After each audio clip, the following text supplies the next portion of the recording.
They said Kisaragi town was cursed long before anyone dared to speak its name aloud. A place that looks ordinary by day, quiet streets, pale houses, thin mist over the river. But at night, something ancient stirs in the dark corners. No one remembers when the disappearances began. Only that every few years, another name fades from memory, another face vanishes from photographs, and the townspeople pretend it never happened. Tsuruha Nanaka didn't believe in curses. She believed in things she could see, touch, and understand. But that was before the night she saw her reflection smile back at her. It started quietly, a normal winter evening. The school halls were nearly empty, filled only with the hum of old lights and the distant echo of wind sliding past the windows. Nanaka stayed behind to finish cleaning the art room, humming softly to herself. The smell of paint thinner and turpentine clung to the air. On the far easel, a half-finished painting caught her eye. A girl standing before a cracked mirror, her body blurred, her face erased. It wasn't signed. No student admitted to painting it, but there was something hauntingly familiar in the shape of that girl's shoulders, the way her head tilted slightly, as though she were listening to something behind her. Nanaka stared for a long time. The longer she looked, the more the brush strokes seemed to move. The figure in the painting shifted, faintly breathing, and then the reflection, the one in the cracked mirror within the painting, turned its head, ever so slowly, and smiled. Her heart slammed against her ribs. She blinked, and the smile was gone.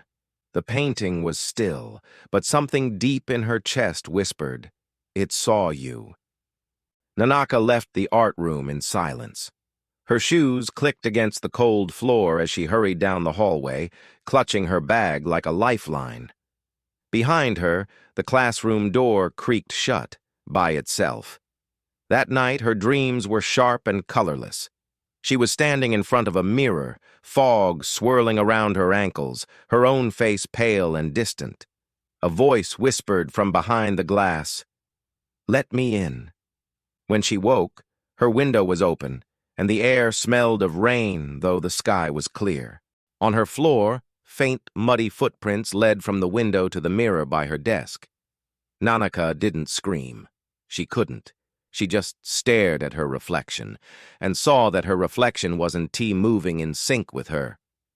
By morning, she told herself it was stress, exams, lack of sleep. But even at school, she felt eyes following her. When she passed by the art room, the painting was gone. Only an empty easel stood there, the floor beneath it darkened as if something wet had been dragged away. That evening, she took the long way home through the narrow alleys behind the shopping street. The air was heavy, snow drifting lazily through the dim lights. As she turned the corner, she froze. At the end of the alley, someone was standing. Someone who looked exactly like her. Same coat, same school bag, same hair tied with the red ribbon. The double tilted her head and raised a hand in greeting, but her smile was wrong. It stretched too far, teeth too white in the dark. Nanaka's knees went weak. She stumbled backward. The figure took one slow step forward, then another. "Nanaka!" The voice was her own, distorted as though spoken through water. "Why are you running?" She turned and ran.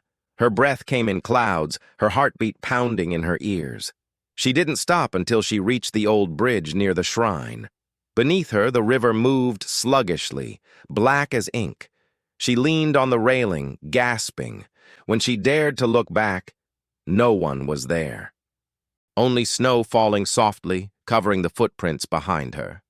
That night, her grandmother found her trembling on the porch, barefoot and pale. The old woman said nothing at first. She only looked at Nanaka's reflection in the window, and then quickly pulled the curtain closed. "Did you look at it?" she whispered. Nanaka didn't understand. "Look at what?" "The mirror, the one that calls." Her grandmother I.'s hands shook as she brought out a string of old wooden beads and placed them in Nanaka's hands. "If you hear your own voice at night," she said, "do not answer. That is not you. That is your shadow asking to trade places. That night, Nanaka locked every mirror in her house under a blanket. Still, sleep wouldn't come. The air was too still, too cold. Around midnight, she heard it, the faint knock against the glass of her vanity mirror. Once, twice. Then her own voice, gentle, pleading, "Please, let me out." She covered her ears, whispered to herself that it wasn't real. But deep down, she knew something had followed her from that painting. Days passed. The voice grew stronger. At school, her friends said she looked pale, distracted. Sometimes they'd call her name, and she wouldn't respond, until the second time, like she didn't hear the first. One afternoon, her classmate Sato stayed late to return a book. When he entered the art room, he saw Nanaka standing before a covered mirror, her hand pressed flat against the cloth. He called her name. She turned and smiled, but her reflection didn't move. Sato froze. The air felt wrong, heavy. "Nanaka!" The lights flickered. The reflection slowly turned its head toward him and whispered his name. In Nanaka's voice, but lower, rasping. He ran. The next morning, he didn't come to school. The teachers said he'd transferred suddenly. His desk was cleared out before anyone arrived. Nanaka didn't speak of it. But that night, when she looked into her darkened mirror, she saw Sato's terrified face screaming silently behind her own. Something inside her snapped. She grabbed the prayer beads, slipped into her coat, and ran through the snow toward the shrine at the edge of town. The moon hung low and yellow, bleeding light through the fog. The path was lined with ancient statues, all with faces scratched away. As she reached the torii gate, the wind stopped. The world fell silent. The shrine door creaked open. Inside, candles flickered in a circle of cracked mirrors. Each mirror showed a different version of her, smiling, crying, sleeping, dead. Nanaka fell to her knees.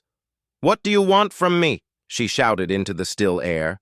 Her voice echoed, and then, from every mirror at once came the reply, "To be you." The glass rippled. Her reflection stepped out, barefoot on the cold stone floor. Its eyes glowed faintly in the candlelight. "I've waited so long," it whispered. "You left me in that painting. You looked at me first." Nanaka backed away, clutching the beads. "You're not real." The reflection smiled. "Then why do I bleed when you cut your hand?" Her breath hitched. The memory flashed, a small cut she got in art class, a drop of blood falling onto the floor. And the next day, that painting's figure had a red mark on its palm. Now the reflection reached out. "Come, let's finish what we started." Nanaka screamed, slamming the beads to the ground. Light burst from them, burning white fire through the air. The reflection shrieked, its skin cracking like glass, its body dissolving into shards of shadow. Then silence. Nanaka collapsed. The candles went out. When she woke, dawn had broken. She was lying outside the shrine, snow on her eyelashes. The torii gate stood behind her, and beside it, a mirror half buried in snow. She touched the glass. Her reflection looked normal, tired, pale, human. She exhaled, relieved, but as she turned to leave, the reflection didn't move. It stayed behind, watching her go, and smiled. For weeks after that night, Tsuruha Nanaka tried to believe the nightmare was over. She returned to her routines, went to school, smiled when people spoke to her. On the surface, she looked fine. But something was wrong with her reflection. It moved too slowly. At first it was subtle, a blink that came half a second late, a hand motion that didn't match. But once you notice something like that, you can't unsee it. She avoided mirrors entirely. She brushed her teeth with her eyes closed, used her phone's camera only with the lens covered. Every reflective surface in her house, glass, water, even polished metal, was either hidden or turned to the wall. Her grandmother watched her quietly. The old woman never asked questions, only prayed longer at the small altar every night. Sometimes, when she thought Nanaka was asleep, she whispered a name she'd never heard before. Kagami no Ko, the child of the mirror. One evening, Nanaka came home to find her grandmother gone. The tea was cold on the table, the door wide open, footprints leading toward the forest. She called her name, but only the wind answered. Nanaka followed the trail, her heart pounding. The snow crunched underfoot, the forest dark and endless. The prince led her to the shrine. The torii gate stood crooked now, splintered as if struck by lightning. Inside, the candles were lit again, and before the altar, her grandmother knelt motionless, head bowed. "Grandma?" No answer. Nanaka stepped closer. The old woman's eyes were open but empty, her lips frozen mid-prayer. Her reflection in the cracked mirror behind her still moved, still mouthed the words her body could no longer say. Nanaka screamed and stumbled back. The mirror trembled. From its surface, black liquid began to leak, dripping down like tears. "Why did you come back?" a voice murmured. It wasn't her grandmother's. It wasn't her own. The mirror rippled, and a pale hand pressed against it from the inside. Nanaka ran, through the woods, through the snow, until her lungs burned. She didn't stop until she reached the edge of town.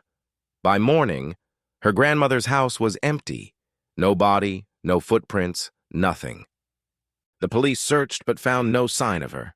They told Nanaka she must have imagined it, that grief was playing tricks on her mind. But Nanaka knew what she saw. She knew that the mirror wasn't finished with her.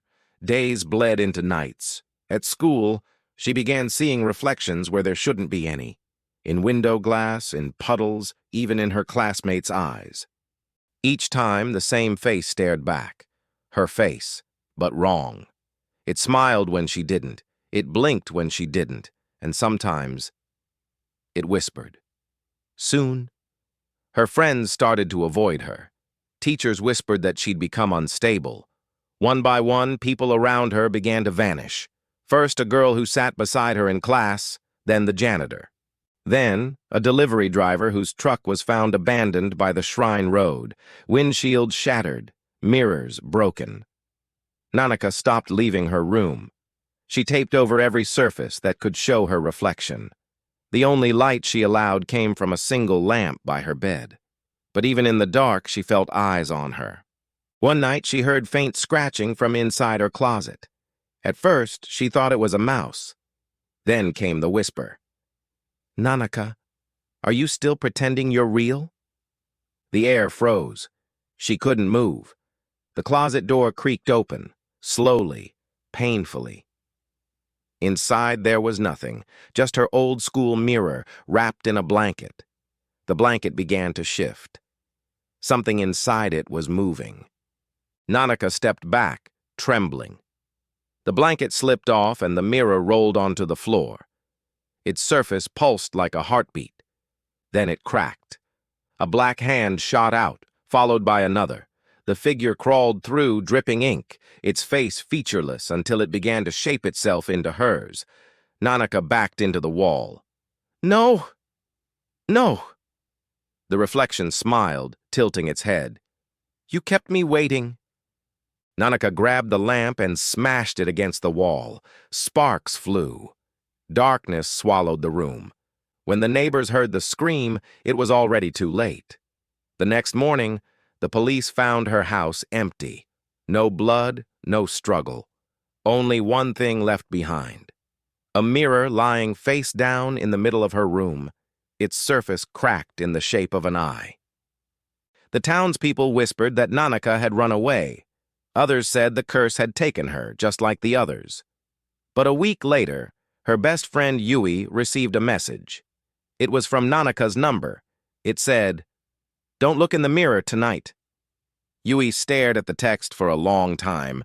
Then, against her better judgment, she went to her vanity and looked. At first, it was just her reflection. Tired, confused. But then she noticed the photo frame on the dresser behind her. It showed her and Nanaka smiling together. Only now, in the reflection, Nanaka was smiling wider. and her hand was pressed against the glass from the inside. The screen of Yui's phone flickered, then went black. Some say she vanished that night, too. The following days brought strange rumors, people seeing doubles of themselves wandering near the shrine, others hearing their own voices calling from alleyways. The townsfolk began breaking their mirrors, covering windows, refusing to go out after dark. But the curse had already spread. One afternoon, a delivery worker dropped off a parcel at a nearby town. Inside was a mirror wrapped in old newspaper with a note written in trembling handwriting. "Do not open. It watches." The worker laughed, thinking it was a prank. He tore the paper off. And somewhere far away in the shattered remains of the shrine, something smiled. Long before Kisaragi town had electric lights, when its streets were still dirt and its nights were ruled by candle flame, there was a glassmaker named Amano Ryo. He was quiet, patient, and gifted beyond measure. His mirrors were said to be so clear, they reflected the soul itself. People came from villages miles away to buy his work. Lovers bought his mirrors to see their future together. Warriors stared into them before battle to face their own fear. Even the temple priests ordered one for their shrine. But perfection demands a price. Ryo's wife, Hana, grew sick one winter. No doctor could cure her. Desperate, Ryo searched old books for anything that might save her. One night, he found a note scrawled in the margin of a Chinese alchemy text. "The mirror is a doorway between the seen and the unseen. If the soul of one who loves deeply is bound within, death may not claim them." He understood the warning, but ignored it. Love makes fools of even the wisest. He built a mirror unlike any other. Round as the moon, framed in silver, polished until it showed not a reflection but a world behind the glass. As Hana lay dying, he carried her to his workshop. "Look into it," he whispered. "Do you see me?" Her breath came faint and thin. "I see you, and someone behind you." He didn't turn around. He only whispered the charm he had written in blood, the words that would call the unseen world closer. When the last syllable left his tongue, the air froze. The lamp went out. Hana's eyes went wide, and she smiled. "Thank you," she said. Then her body went still. The mirror glowed faintly. For a moment, Ryo saw her reflection still breathing, smiling, alive. He fell to his knees, laughing through tears. It worked. It worked. But when he touched the glass, her reflection blinked, and the eyes looking back were not hers. The workshop caught fire that night. Neighbors said they heard Ryo screaming until dawn. When they broke down the door, they found only ashes, a circle of soot where the mirror had stood, and the faint outline of 2 footprints burned into the floor, one facing out, one facing in. The mirror survived. No one knows who found it first. Some say a monk carried it to the shrine and sealed it behind sacred doors, warning that whoever gazed into it after midnight would see not their reflection, but the one who waits behind it. Generations passed. The town grew. People forgot.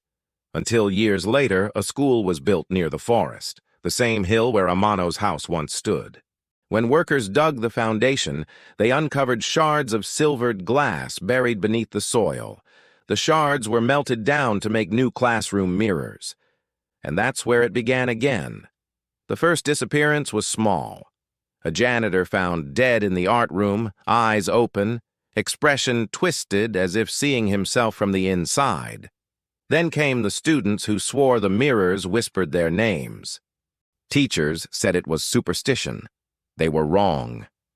Each time someone looked too long, the thing inside learned a little more about them, their gestures, their tone, their heartbeat. It memorized them. Until the day came when the reflection moved first. By the time Tsuruha Nanaka was born, the curse was already waiting. In another part of town, a priest named Shirogane Ren still kept the old shrine records. He alone believed the stories. He'd heard about Nanaka's disappearance, and when he visited her house, he found the mirror with the cracked eye. He placed it inside a wooden chest and sealed it with paper talismans. "The cycle must end," he whispered. That night he dreamed of the glassmaker. Rio stood inside a vast, dark workshop.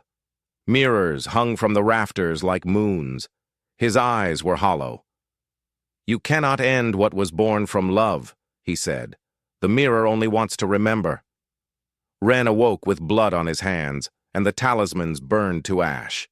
The mirror sat open on the floor, the crack now wider. From its surface, faint voices whispered. He smashed it with his staff. The shards scattered like dust, and each fragment reflected a different face. When he tried to collect them, they had already vanished. From that night on, every reflective surface in the shrine, bowls, windows, even the priest's own eyes, held the faint shimmer of something watching. Ren began carving symbols into the walls, desperate to contain the spreading curse. But the mirrors had learned a new trick. They could travel. It started with puddles after rain, then window glass, then screens. The curse had followed the age. Meanwhile, in the world outside, news of the disappearances reached the city. Internet forums filled with rumors. "Don't stare into your webcam after 3 a.m. If you see your own live feed smile when you don tea, pull the plug." Videos surfaced. Shaky phone clips of people recording their mirrors, laughter echoing in the background even when they were alone.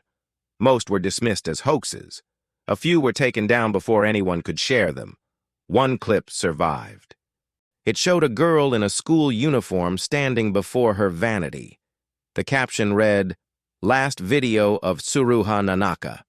At first, she's crying, begging someone off-screen to stop copying me. Then she lifts her phone, points it at the mirror, and her reflection looks directly at the camera, smiling. The feed cuts out. No one knows who uploaded it. Now, the shrine lies in ruins. The town is half abandoned. But every winter, travelers say they see lights flickering among the trees, candles burning in front of broken mirrors. They also say that sometimes, when the wind dies and the snow turns still, you can hear two voices whispering from inside the glass. One is a girl, still begging to be freed. The other laughs. And if you ever find an antique mirror with faint scratches along its edge, look closely. The marks spell two words, written backward. "Let me in." Nanaka woke to darkness. Not the ordinary darkness of night, but a void that seemed to pulse with itself. She tried to scream, but no sound emerged. Her hands met smooth, cold glass. The surface wasn't just beneath her, it surrounded her, stretching infinitely in every direction. Reflections stared back. Not just her own face, but thousands of distorted versions of herself. Some were crying, others smiling, some screaming silently. Each one blinked in staggered rhythms, like time itself had fractured. She tried to move, but her body felt heavy, like she was submerged in water. As she struggled, the reflections shifted. A mirror to her left rippled like liquid, and a hand emerged. Not hers. It was long-fingered, pale, and impossibly thin. It reached toward her. "You shouldn't be here," a voice hissed, echoing from every shard. "This world remembers everything, and it keeps what it loves." Nanaka realized that her fear wasn't just in her mind. It was feeding the place. Every heartbeat made the shadows grow taller, the reflections twist faster. She wanted to run, but there were no doors, no corners, no ceiling or floor. Only glass stretching into infinity. Then she noticed movement in one of the mirrors directly ahead. Her own face smiled, but she wasn't smiling. Her reflection waved, beckoning. Hesitant, she stepped forward. The mirror's surface became liquid. She fell through it, plunging into a darkness that smelled faintly of smoke and candle wax. When she landed, she was in a room that resembled her own bedroom, but warped. Furniture twisted, doors hung in impossible angles, and the walls shimmered as though breathing. "Who are you?" she demanded to the empty room. A whisper curled around her ears. "We are the fragments of everyone who has been caught here, and the one who waits behind you." A figure emerged from the corner, tall, draped in black, face obscured by a cracked mask. Every step it took left glass shards in its wake, its hand extended toward her. "Play," it said simply. Nanaka ran. The floor became mirrors, reflecting her own fear. With each step, she could see herself falling behind, being swallowed by the black shards. The figure followed effortlessly, moving through the reflections without touching them. Then she remembered something from the shrine records she had glimpsed in her nightmares. The symbols, the talismans. She focused on a corner of the room and traced a pattern with her hand in the air, imagining it glowing with the priest's protection. For a moment, the figure paused, hissing as if burned. "Not strong enough," it said. Nanaka realized she wasn't just fighting a single entity. She was fighting the memory of the mirror curse itself. Every victim, every soul trapped, every reflection that had learned to move on its own. She darted through a hallway of mirrors, each surface showing a different reality, herself laughing with friends, crying alone, screaming into the void. The reflections were not illusions. They were attempts, fragments, memories, all calling to her, all trying to trap her. Desperate, she lunged at one mirror. Instead of passing through, her hand passed into a cold, empty space behind the glass. She touched the surface of someone else's reflection, a boy who had vanished months ago. His eyes met hers, wide with fear. "Follow me," he whispered. "There's a crack in the world. Only through it can you escape." Nanaka followed him into a labyrinth of broken mirrors. Some shattered as she stepped near them, revealing black voids beyond. Others pulsed, trying to suck her in. She could feel her own reflection lagging behind, splitting off, tempting her to look back. The boy explained in hushed tones, "The mirrors feed on fear, but not courage. You must confront yourself, truly confront yourself, to escape. Only by accepting every piece of your soul can you shatter the curse from the inside." Nanaka hesitated. Faces of the missing stared at her from every angle. Could she truly face herself? Her mistakes, her fears, her darkest thoughts? "Yes," she whispered. "I have to." She turned toward the nearest mirror, deep and black. Her reflection smirked, then sneered, then began screaming in her own voice. Every insult, every doubt she had ever felt about herself echoed from the glass. She swallowed hard and let the scream hit her. The mirror trembled. The reflections around her wavered. She reached through the glass with both hands. "I accept you," she said. "All of me." A blinding light exploded from the mirror. Shards of glass spun around her, slicing through darkness. The black figure screamed, disintegrating into tiny fragments that scattered into nothing. Nanaka felt herself falling again. This time not into darkness, but through air, through light, until she landed on a soft floor. She opened her eyes. She was back in the shrine's main hall, the broken mirror shards lying harmlessly around her. The world smelled like earth and rain, like reality itself had returned. She stood. Her hands shook. She was free. For now. But deep down, she knew the mirror had not been destroyed. It had only learned patience. It was waiting. Even as she stepped outside, daylight washed over the town. She felt it.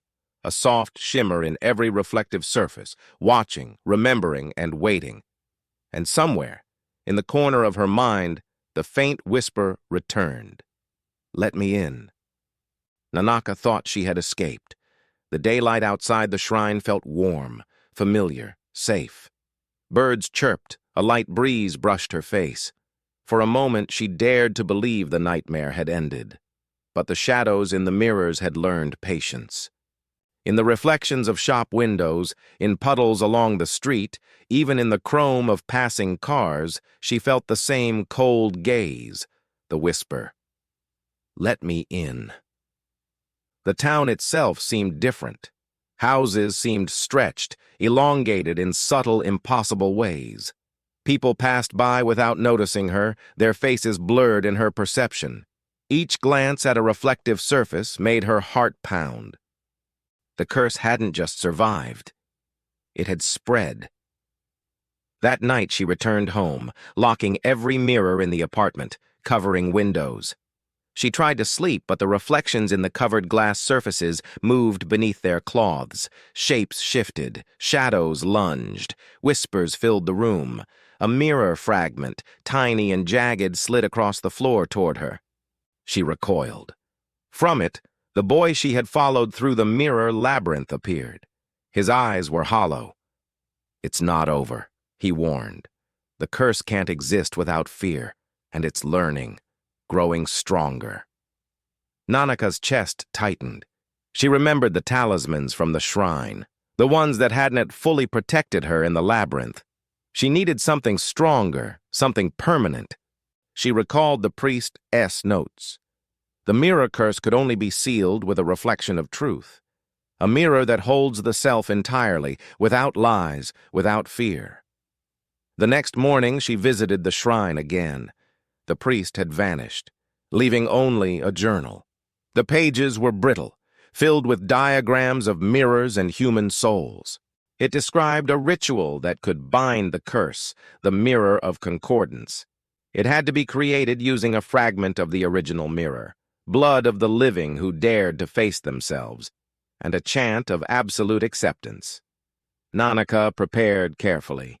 She took a shard from the cursed mirror at the shrine, wrapped it in cloth soaked with her own blood. She repeated the chant aloud, every syllable vibrating through her body, feeling the curse trying to claw into her mind.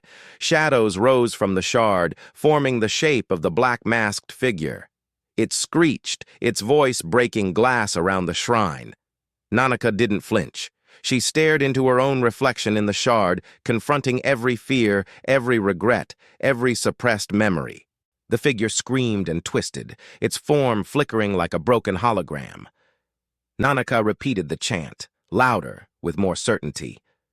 "I accept all of me, every reflection, every fear, every shadow. I embrace it." The shard glowed white-hot. Light exploded outward, filling the shrine, pushing the shadows back. The black figure screamed one final time and shattered into fragments that evaporated into mist. When the light faded, the shard lay inert, harmless. Nanaka felt her body trembling, exhausted but free. She knew the curse had been sealed, at least for now. The whispers were gone. The town looked normal again, but deep in her mind, she felt a small echo, a reminder of what she had faced. The curse hadn't won, but it hadn't disappeared entirely. Somewhere, buried in the fragments of reality, it waited, patient and hungry, ready for the next fear it could consume. Nanaka left the shrine, carrying the inert shard with her. She understood something essential now. Fear is a reflection, not a prison. Shadows exist only where we refuse to confront ourselves. And even in the darkest reflections, a single spark of courage can shatter the mirror. As she walked through the town, past windows, puddles, and chrome surfaces, she smiled faintly. She had faced herself and survived. The mirrors might exist forever, but she was no longer their prisoner. And somewhere, in the corners of the world, she knew the cursed whispers would continue. "Let me in." But she would never let them. Not again. She stepped into sunlight, feeling it warm her skin, free, for the first time in months. The nightmare had ended, but the lesson would remain with her forever.